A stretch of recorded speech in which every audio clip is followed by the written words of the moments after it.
The crystalline spires of the Galactic Academy of Sciences glimmered in the light of 3 suns, a beacon of knowledge that drew the brightest minds from across the known universe. For centuries, it had stood as the pinnacle of scientific achievement, a place where the most advanced alien races shared their discoveries and pushed the boundaries of understanding. On this particular day, however, the Academy was abuzz with an unprecedented event. For the first time in its long history, a human was about to walk through its hallowed gates. Professor Xylith, a tall, willowy being with iridescent skin, paced nervously in the grand foyer. As head of the xenobiology department, he had been tasked with welcoming the human exchange student. His tendrils twitched with a mix of curiosity and apprehension. "Are you certain this is wise, Rector?" Xylith asked, turning to the imposing figure beside him. Rector Zorn, a being of pure energy contained within a sophisticated exosuit, pulsed with amusement. "Come now, Xylith. Surely you of all people can appreciate the value of studying new life forms. The humans have made remarkable progress in a short time. It's only fitting that we observe them more closely." Before Xylith could respond, a sleek transport pod glided to a stop outside the main entrance. The doors hissed open, and out stepped a young human female, her eyes wide with wonder as she took in the magnificent architecture. Zara Chen, age 19, Earth's brightest young scientist, felt her heart racing as she approached the entrance. She clutched her datapad tightly, a lifeline to the familiar in this alien world. As the massive doors swung open, she took a deep breath and stepped into her new life. "Welcome, Zara Chen of Earth," Rector Zorn's voice boomed, the translation matrix giving his words a slight metallic tinge. "We are honored to have you join us at the Galactic Academy of Sciences." Zara bowed slightly, remembering her diplomatic training.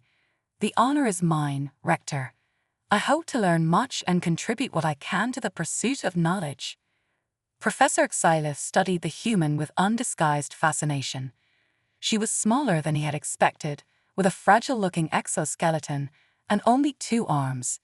How did her species manage to achieve spaceflight with such limited appendages?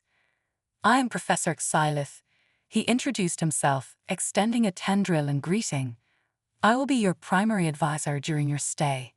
Zara hesitated for a moment before gently grasping the offered tendril. "It's a pleasure to meet you, Professor. I look forward to studying under your guidance." As Xylith led Zara on a tour of the academy, whispers and stares followed them through the corridors. Students of various species huddled together, pointing and discussing the strange new arrival. "Is that really a human? I heard their planet is mostly water. How primitive." But they achieved faster than light travel in just a few centuries after discovering electricity. "Probably just luck. Look how frail it seems." Zara did her best to ignore the comments, focusing instead on the marvels around her. Holographic displays showcased groundbreaking research from across the galaxy. Gravity-defying architecture bent the very laws of physics. In one lab, she glimpsed scientists manipulating matter at the quantum level with casual ease. "This is incredible," she breathed, her scientific mind racing to comprehend the advanced technologies on display. Professor Xylith's tendrils rippled with pride. "Yes, the Academy is at the forefront of galactic research. Here, we unlock the secrets of the universe itself."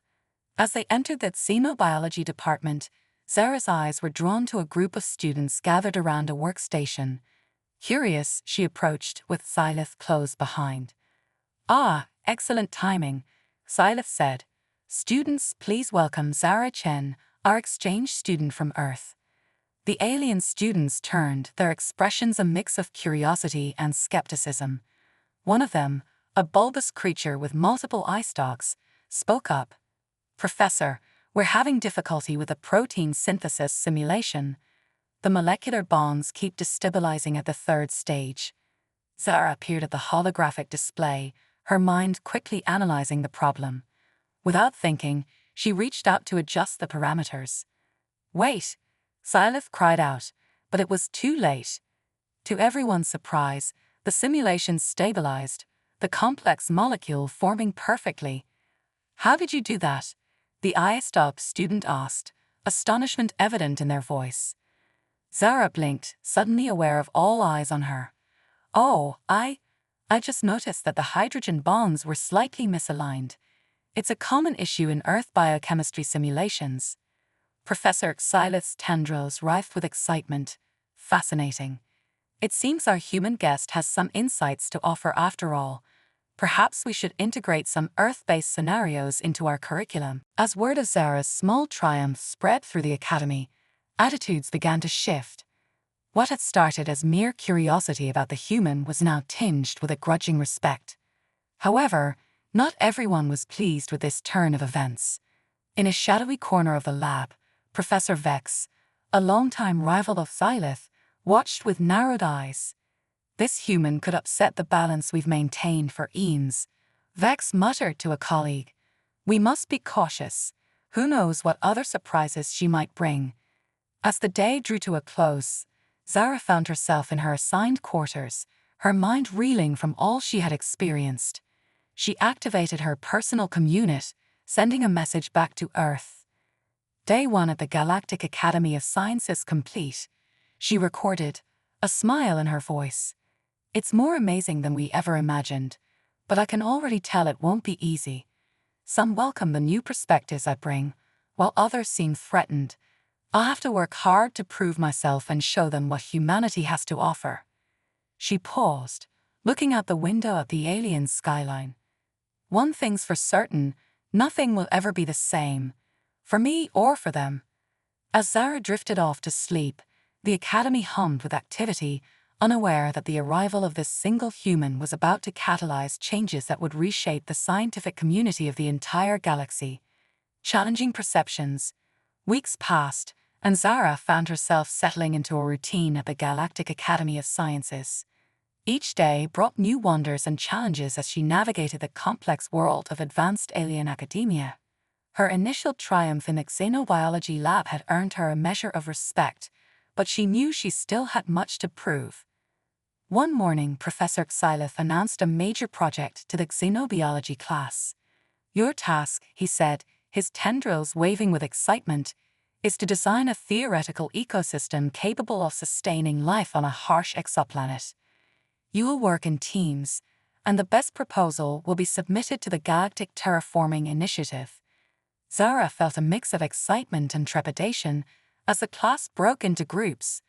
To her surprise, several alien students approached her, eager to have the human perspective on their team. Among them was Zilx, the ISTOP student whose protein synthesis problem she had solved on her first day. As they began brainstorming, Zara found herself drawing on Earth's diverse biomes for inspiration. "What if we combine elements from our most extreme environments?" she suggested, like deep-sea hydrothermal vents and high-altitude mountain ranges. Her teammates looked at her with a mixture of confusion and intrigue. Zilx's eye stalks swiveled as they considered the idea. Interesting. But how would such disparate systems interact? Zara's eyes lit up as she explained, sketching out rough diagrams on a holographic display. She described symbiotic relationships between chemosynthetic bacteria and larger organisms, proposing a food chain that could thrive in the harsh conditions of the exoplanet. As the days went by, word of Zara's innovative approach spread through the academy. Students from other departments began to drop by their project sessions, curious to see the human's methods in action. Not everyone was pleased with this development, however. Professor Vex, watching from the sidelines, grew increasingly agitated. "This is unorthodox," he complained to a colleague. "The human is disrupting centuries of established scientific methodology." Despite the growing interest in her ideas, Zara faced constant challenges. The alien technology, while incredibly advanced, often proved counterintuitive to her Earth-trained mind. She spent long nights studying, determined to bridge the gap between her knowledge and that of her peers. One evening, as Zara pored over dense texts on quantum biology, she had a sudden realization. She rushed to the lab, her heart pounding with excitement. "Zilx," she called out, seeing her teammate working late, "I think I've found something important. Zilks turned, curiosity evident in their posture. What is it, Zara? Zara pulled up the holographic display of their ecosystem model. Look here, she said, pointing to a particular section. I think there's a fundamental flaw in the way we've been approaching energy transfer in multidimensional organisms. Zilks leaned in, their eye stalks focusing intently on the display. As Zara explained her theory, connecting principles from Earth biology with advanced galactic concepts, Zilks' initial skepticism gave way to growing excitement. This could change everything, Zilks said, their voice filled with awe. If you're right, it would revolutionize our understanding of trans-dimensional life forms. Zara nodded, her face flushed with the thrill of discovery. We need to revise our entire project based on this. It's not just about creating a sustainable ecosystem anymore. We could be on the verge of unlocking new forms of life. As they worked through the night, refining the theory and adjusting their models, neither of them noticed Professor Vex lurking in the shadows. His eyes narrowed as he observed their progress. The next day, Zara and her team presented their revised project to the class. As she explained the groundbreaking theory that underpinned their ecosystem design, a hush fell over the room. Even Professor Xylith seemed stunned by the implications of what he was hearing. This is unprecedented, Xylith said, his tendrils quivering with excitement. If your calculations are correct, Miss Chen, you may have just opened up an entirely new field of study. The class erupted into a frenzy of discussion. Some students were enthralled by the possibilities, while others argued vehemently against the validity of the theory. Zara stood her ground, calmly addressing each question and criticism with a combination of Earth knowledge and her newly acquired galactic science understanding. As the debate raged on, Professor Vex stepped forward, his voice cutting through the clamor. This is absurd, he declared. We cannot append centuries of established science based on the fanciful notions of a primitive species. Zara felt a surge of anger at his dismissive tone, but before she could respond, an unexpected voice spoke up in her defense. Perhaps, Vex, it is our own notions that are primitive, said a gravelly voice from the back of the room. The crowd parted to reveal Professor Zorn, the Academy's most respected theoretical physicist. Zorn glided forward, his energy form pulsing with interest. I've been following Ms. Chen's work with great interest. Her fresh perspective, unconstrained by our long-held assumptions, has led her to insights we may have overlooked. Vex sputtered in protest, but Zorn continued. I propose we put this theory to the test. Ms. Chen, are you prepared to defend your ideas in a formal presentation to the Academy's Senior Research Council? Zara felt a mix of terror and exhilaration at the prospect. She knew that such a presentation could make or break her standing in the Academy. More than that, it could shape the future of galactic science itself. Taking a deep breath, she nodded. I am Professor Zorn. I believe in this theory, and I'm ready to prove its worth. Zorn's energy form brightened with approval. Excellent. You have 1 week to prepare. This presentation will be open to the entire Academy. I suggest you use your time wisely. As the crowd dispersed, buzzing with excitement about the upcoming event, Zara felt the weight of expectation settle on her shoulders. She had come to the Galactic Academy of Sciences hoping to learn, but now found herself poised to become a teacher in her own right. Zilks approached her, their eye stalks conveying a mix of concern and admiration. Are you sure about this, Zara? You'll be challenging some of the greatest minds in the galaxy. Zara smiled, her determination evident in her eyes. That's exactly why I came here, Zilks. To challenge and be challenged. To push the boundaries of what we know. As she left the classroom, her mind already racing with preparations for the presentation, Zara couldn't help but feel that this was why humanity had reached for the stars. Not just to explore, but to contribute, to add their unique perspective to the grand tapestry of galactic knowledge. Little did she know that her upcoming presentation would spark a scientific revolution that would reshape the very foundations of the Galactic Academy of Sciences. Certainly, I'll continue with the first half of Part 3, providing approximately 1,000 words. Part 3, The Great Debate, Part 1. The week leading up to Zara's presentation was a whirlwind of activity. News of the upcoming event spread like wildfire through the Academy and beyond.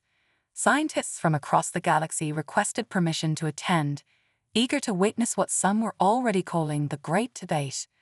Zara spent every waking moment refining her theory and preparing her arguments. She worked closely with Zilks and a small group of supportive students, running simulations and analyzing data. The lab became her second home, with holographic displays constantly flickering with complex equations and models. As the day of the presentation drew near, Zara found herself at the center of a growing storm of controversy. Some faculty members, led by Professor Vex, argued vehemently that allowing a human student to challenge established galactic scientific principles was a mockery of the Academy's standards. Others, inspired by Professor Zorn's support, defended Zara's right to present her findings. They argued that the Academy's very purpose was to foster new ideas and challenge existing paradigms. The night before the presentation, Zara sat alone in the observatory, gazing out at the stars. The magnitude of what she was about to do weighed heavily on her. "Trouble sleeping?" a voice asked, startling her from her thoughts. Zara turned to see Professor Xylith gliding into the room, his bioluminescent skin casting a soft glow. "Just nervous," Zara admitted. "What if I'm wrong? What if I'm making a fool of myself and all of humanity?" Alice's tendrils rippled in what Zara had come to recognize as a gesture of reassurance. "Science isn't about being right or wrong, Zara. It's about asking questions and seeking truth.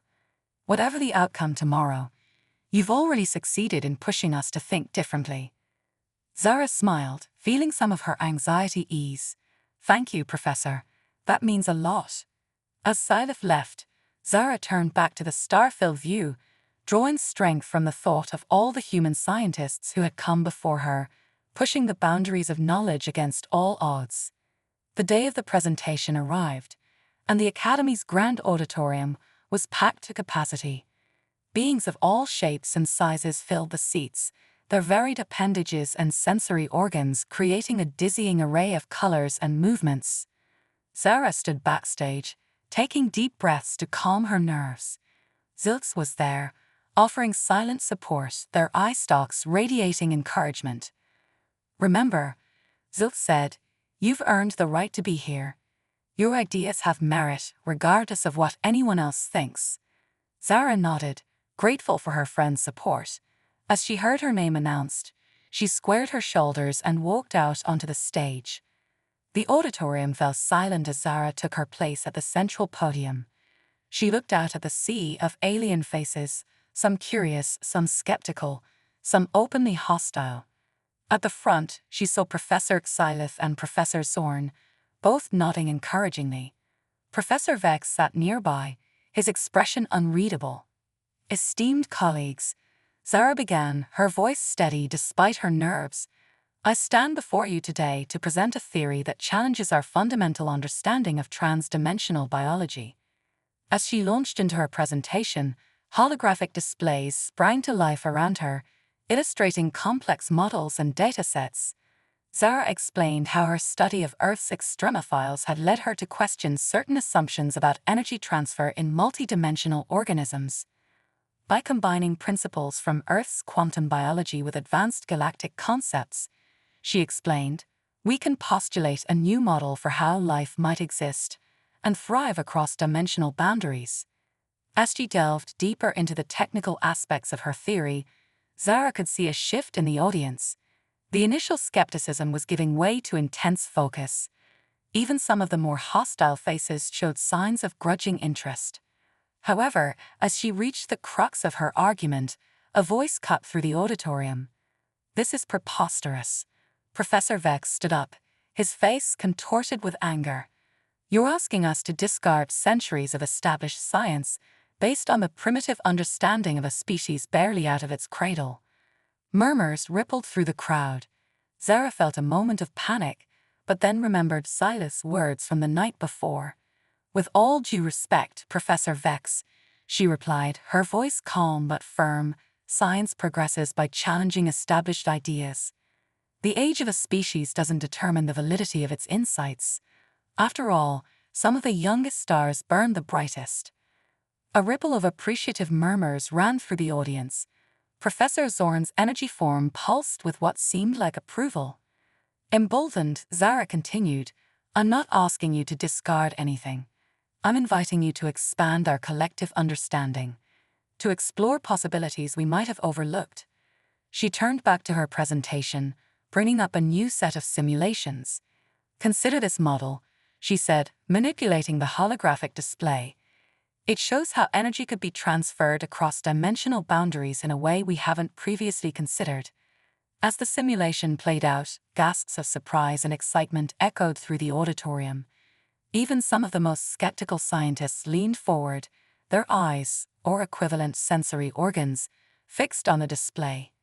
"If this model is correct," Zara continued, her confidence growing, "it opens up possibilities not just for understanding existing life forms, but for engineering entirely new types of trans-dimensional ecosystems." The implications of her words hung in the air. The potential applications, from terraforming to energy production to interstellar travel, were staggering. As Zara concluded her initial presentation, the auditorium erupted into a frenzy of discussion. Questions and counterarguments flew from all directions. Zara stood her ground, addressing each point with a combination of Earth knowledge and her newly acquired understanding of galactic science. As the debate intensified, Zara found herself engaged in a verbal sparring match with some of the galaxy's brightest minds. Professor Vex led the opposition, his arguments becoming increasingly heated. "Your theory violates the third law of quantum flux," he exclaimed, pointing accusingly at one of Zara's equations. Zara took a deep breath, centering herself. "Actually, Professor," she replied calmly, "it only appears to violate the law if viewed from a single-dimensional perspective. If we consider the multi-dimensional nature of the energy transfer, the equation aligns perfectly." She manipulated the holographic display, expanding the equation to show its full complexity across multiple dimensions. A hush fell over the auditorium as the implications became clear. Professor Zorn floated forward, his energy form pulsing with excitement. "Remarkable," he said. "Miss Chen, you may have just unified two fields of study we've long thought incompatible." The debate raged on for hours, with Zara defending her theory against every challenge. As the session drew to a close, it was clear that opinions in the auditorium had shifted.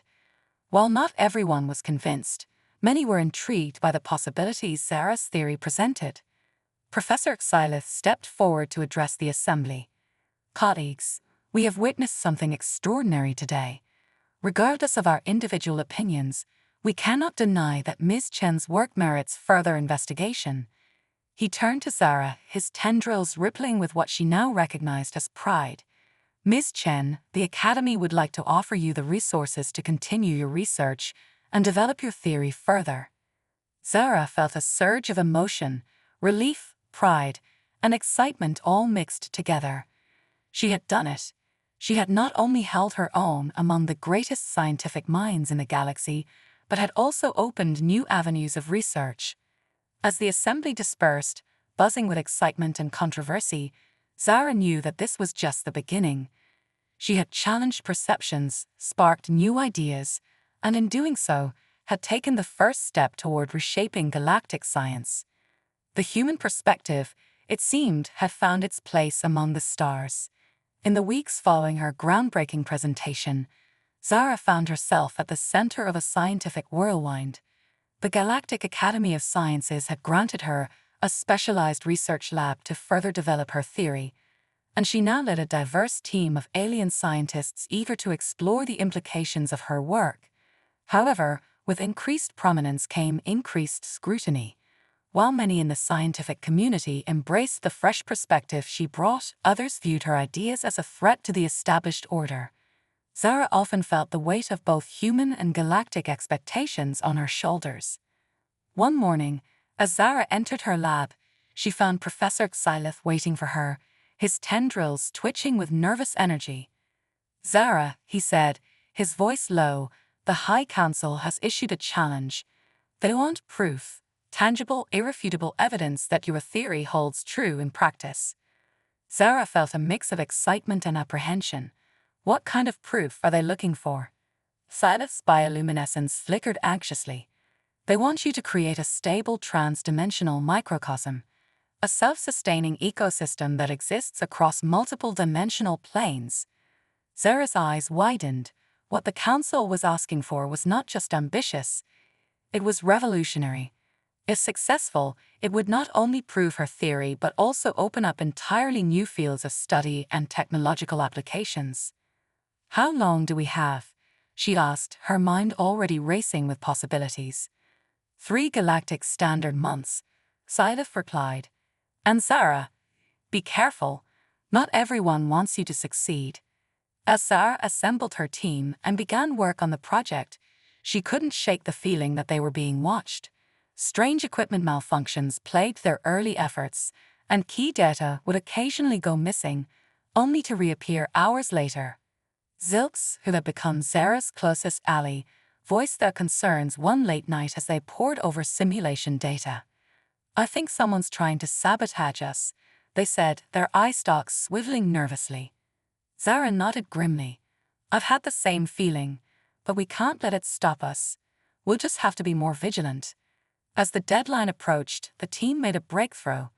Using a combination of Earth-inspired biomimicry and advanced alien technology, they created a prototype containment field that could theoretically sustain a trans-dimensional ecosystem. Certainly. I'll continue with Part 4 of the story. Part 4. Trial by Fire. In the weeks following her groundbreaking presentation, Zara found herself at the center of a scientific whirlwind. The Galactic Academy of Sciences had granted her a specialized research lab to further develop her theory, and she now led a diverse team of alien scientists eager to explore the implications of her work. However, with increased prominence came increased scrutiny. While many in the scientific community embraced the fresh perspective she brought, others viewed her ideas as a threat to the established order. Zara often felt the weight of both human and galactic expectations on her shoulders. One morning, as Zara entered her lab, she found Professor Xyeth waiting for her, his tendrils twitching with nervous energy. Zara, he said, his voice low, the High Council has issued a challenge. They want proof, tangible, irrefutable evidence that your theory holds true in practice. Zara felt a mix of excitement and apprehension. What kind of proof are they looking for? Silas' bioluminescence flickered anxiously. They want you to create a stable trans-dimensional microcosm, a self-sustaining ecosystem that exists across multiple dimensional planes. Zara's eyes widened. What the Council was asking for was not just ambitious, it was revolutionary. If successful, it would not only prove her theory but also open up entirely new fields of study and technological applications. How long do we have? She asked, her mind already racing with possibilities. 3 galactic standard months, Silas replied. And Zara, be careful. Not everyone wants you to succeed. As Zara assembled her team and began work on the project, she couldn't shake the feeling that they were being watched. Strange equipment malfunctions plagued their early efforts, and key data would occasionally go missing, only to reappear hours later. Zilks, who had become Zara's closest ally, voiced their concerns one late night as they pored over simulation data. I think someone's trying to sabotage us, they said, their eye stalks swiveling nervously. Zara nodded grimly. I've had the same feeling, but we can't let it stop us. We'll just have to be more vigilant. As the deadline approached, the team made a breakthrough. Using a combination of Earth-inspired biomimicry and advanced alien technology, they created a prototype containment field that could theoretically sustain a trans-dimensional ecosystem. The night before the final test, Zara stayed late in the lab, triple-checking every calculation and connection. As she was about to leave, she noticed a slight discrepancy in the power flow to the containment field. Following her intuition, she traced the problem to a hidden subroutine buried deep in the system's code. With a chill, she realized that if left uncorrected, it would have caused a catastrophic failure during the demonstration. Working through the night, Zara rewrote the compromised sections of code, her fingers flying over the holographic interface. As the first light of dawn broke through the lab's windows, she finally sat back, exhausted but satisfied. The sabotage attempt had been thwarted. The day of the demonstration arrived, and the High Council assembled in a specially prepared observation chamber. Zara stood before the containment field, acutely aware of the significance of this moment. "Distinguished members of the Council," she began, her voice steady despite her nerves, "today we stand on the brink of a new scientific frontier." With a nod to Silks, she activated the containment field. The air shimmered, and suddenly, hovering before them was a swirling microcosm of energy and matter, visibly shifting between dimensional states. Gasps of awe echoed through the chamber as the council members leaned in for a closer look. Within the field, they could see microscopic lifeforms beginning to take shape, existing simultaneously in multiple dimensions. "As you can see," Zara explained, her confidence growing, "we've created a stable environment that supports trans-dimensional life. These organisms are able to draw energy and matter from multiple dimensional planes, validating our theory of cross-dimensional energy transfer." She proceeded to guide the council through the intricacies of the experiment, explaining how each aspect corresponded to her theoretical framework. As she spoke, she could see the wonder and excitement growing in their eyes. Even those who had been initially skeptical were now leaning forward in fascination. However, just as Zara was explaining a particularly complex aspect of the ecosystem's energy cycle, a warning alarm blared. Red lights flashed across the control panel as the containment field began to fluctuate wildly. "What's happening?" one of the council members demanded, alarm evident in their voice. Zara's mind raced as her fingers flew over the controls. This wasn't supposed to happen. She had checked everything multiple times. Unless, in a flash of insight, Zara realized what was occurring. The saboteur had struck again, this time targeting the power supply itself. The containment field was rapidly becoming unstable, and if it collapsed, the trans-dimensional reaction could have catastrophic consequences. "Zeus," Zara called out, her voice tight with urgency. "Reroute all auxiliary power to the dimensional stabilizers. We need to contain the reaction." As Zilks rushed to comply, Zara made a split-second decision. Using techniques she had learned from Earth's emergency protocols, combined with her understanding of the alien technology, she began a manual recalibration of the containment field. Her hands moved in a blur over the controls, adjusting parameters and redirecting energy flows faster than the eye could follow. The council members watched in astonishment as this young human fought to bring the dangerous reaction under control. For several tense minutes, the outcome hung in the balance. The containment field fluctuated wildly, at times seeming on the verge of collapse. But Zara refused to give up, her determination fueled by the knowledge that this was about more than just proving a theory. It was about safeguarding the very principles of scientific progress. Finally, with a last burst of inspiration, Zara executed a complex series of commands. The alarms fell silent, and the containment field stabilized, the trans-dimensional ecosystem within returning to its peaceful, swirling state. A collective sigh of relief echoed through the chamber, followed by a moment of stunned silence. Then, to Zara's surprise, the room erupted in applause. Professor Zorn floated forward, his energy form pulsing with what could only be described as joy. "Miss Chen," he said, his voice filled with admiration, "you have not only proven your theory but have also demonstrated remarkable courage and quick thinking in the face of adversity. The Academy owes you a debt of gratitude." As the council members crowded around, eager to discuss the implications of what they had witnessed, Zara caught sight of Professor Vex slipping quietly from the room, his expression unreadable. She knew that there would be consequences to face, investigations to be conducted into the sabotage attempts. But for now, Zara allowed herself to bask in the glow of success. She had faced her trial by fire and emerged victorious, proving not just the validity of her theory, but the value of human ingenuity and determination in the face of galactic challenges. As she turned to answer the Council's excited questions, Zara couldn't help but smile. This was just the beginning of humanity's contribution to galactic science, and she was proud to be leading the way.